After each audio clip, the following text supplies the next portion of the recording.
Fujifilm messed up on their cinema camera announcement, and we have to talk about it because there's still time for them to course correct. My credentials are that I'm a production artist and I've been heavily invested in the Fujifilm ecosystem since 2018. Here's a video I did a couple of weeks ago where I just reviewed all the Fujifilm equipment I've amassed over the years for the XF line. I didn't even touch on the GFX stuff that I've got. And I love the brand and I'm critical of them because I want them to succeed. Like, I have that emotional attachment since I really went full-time pro, all in on photo and video with the Fujifilm brand. And I've been very happy, although recently there have been a couple of concerns that we can talk about maybe in another video. But the cinema camera, the box cinema camera that they're using their medium format sensor in, that to me was a very weird call. And the reason why is that I'm shooting this right now on the XH2S open gate. I flat out just publish an open gate nowadays because an ultra wide is like crazy ultra wide here. And the XH2S is their flagship camera and also their video camera. You barely hear anyone talk about it as a photo camera. It was always marketed as a video first camera. The XT5 is like for the photo shooters. And they even have another camera, the XH2, which I've never personally used, but it's this form factor for photo shooters. Although they also have access to really good 8K footage too, but it's predominantly aimed at photo shooters. This is for the video shooters. So we've acknowledged this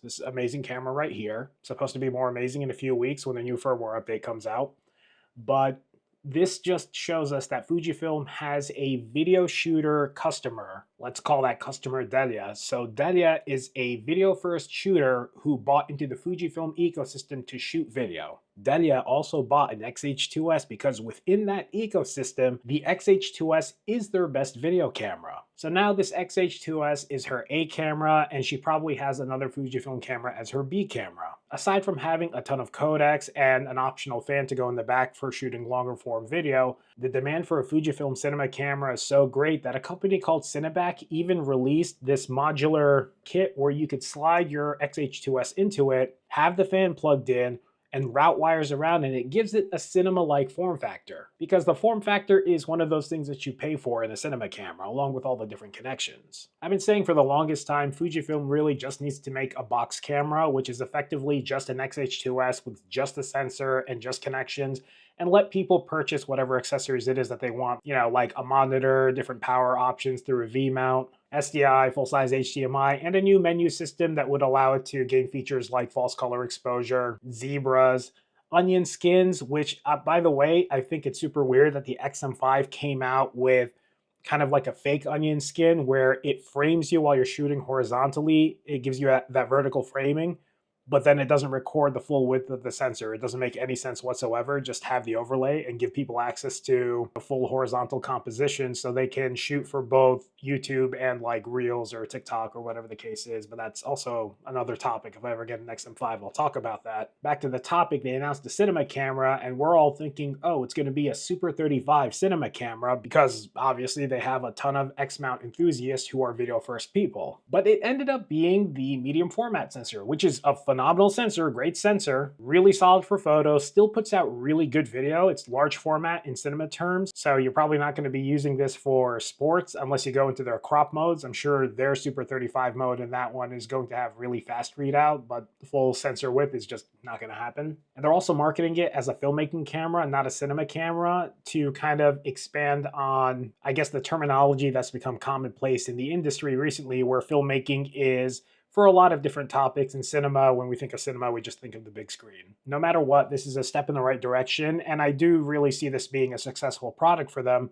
But I think if they wanted sales and maybe faster feedback and a larger market share, they would have released something that had this setup here in that cinema form factor.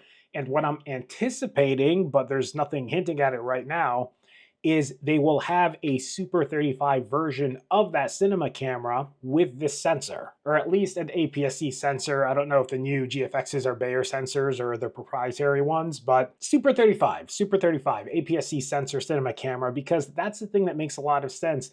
Not just because a lot of people already have the lenses for it and maybe now they'll consider buying cinema lenses, but the price point is going to be a big factor. Now, the customer who buys this camera, the XH2S that I'm shooting on right now, is not going to be the same customer that buys a GFX 100 II and the supporting lenses and accessories to shoot video on. These are two totally separate and completely unrelated demographics. Fujifilm releasing a cinema camera where the cheapest lens costs as much as this setup is not going to motivate me to go up to that system. And similarly, someone looking to shoot large format video is not going to look to a Super 35 camera and say, well, you know what? Who cares? It's just not a thing. So again, I think they're going to announce the Super 35 sensor. I hope they do because I think that's a really smart move to make, and it very easily will translate to additional sales. It's such an odd move to me, and I'd love an explanation for it because the APS-C shooter is the demographic that's going to make this a successful product. Period. So clearly they've been doing very well. The X100's been selling like hotcakes. It's allowed to fund the R&D for the cinema camera, which is not really a thing that they've been able to do in the past. For those who aren't aware, Fujifilm's camera division is actually their smallest division. They've got a huge medical division that has rejected me for applications in the past. Might be holding a grudge there, but then they also have a lot of other like their scientific imaging stuff. Like the consumer cameras are not a top priority. So much so, I remember a CEO at some point in time over the last couple of years said that their commitment to making cameras was for like maintaining the art of humanity or something along those lines that I don't believe because of their corporation, but that's what they said. I bought into the Canon RF system with a pair of R5Cs and accompanying lenses when I had to have something with active cooling. I was having overheating problems, and I wasn't totally sold on screwing a fan on the back of a camera. Like it just wasn't the best solution to me, but that's ultimately what I ended up doing. And for me, and I imagine a lot of other people who have two camera systems, if Fuji released a box camera, I would just get rid of all my Canon camera gear immediately. Immediately. I probably wouldn't even bother listing it for individual sale. I'd probably just trade it into MBB or KEH or one of those other companies. And then that new Fujifilm XH box camera would be my new A camera, and this would be my B camera, or actually my C camera because I definitely buy two of them. Like what they're doing is cool, but it's so odd. It's so odd. Like, I want to know what the market research was that led to this decision. Anyway, if you work for Fujifilm and you're secretly developing this camera and you need someone in New Jersey to test it out, let me know. Shoot me a message. I shoot 4 to 5 videos a week on average, and then I occasionally manage to knock out a YouTube video, although recently I've been a lot better about them, and I'd love to put it through its paces. All right, just a little yap session before heading into the office, so catch you guys at the next one.